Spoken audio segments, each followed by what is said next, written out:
Jeffery Lamar Williams II, known globally as Young Thug, has been in the news recently for legal controversies, but there is positive momentum on the sneaker and fashion side.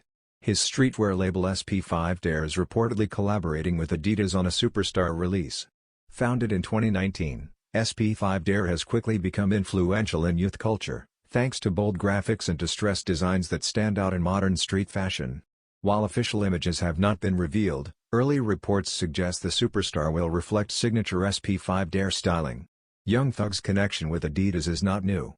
He previously partnered with the brand during the original Is Never Over campaign and modeled alongside other major artists in 2018.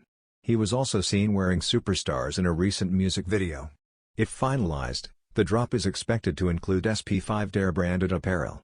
The SP5DER Adidas Superstar collaboration is scheduled to release through a raffle starting December 30 at 12 p.m. Eastern Time and closing January 2, 2026.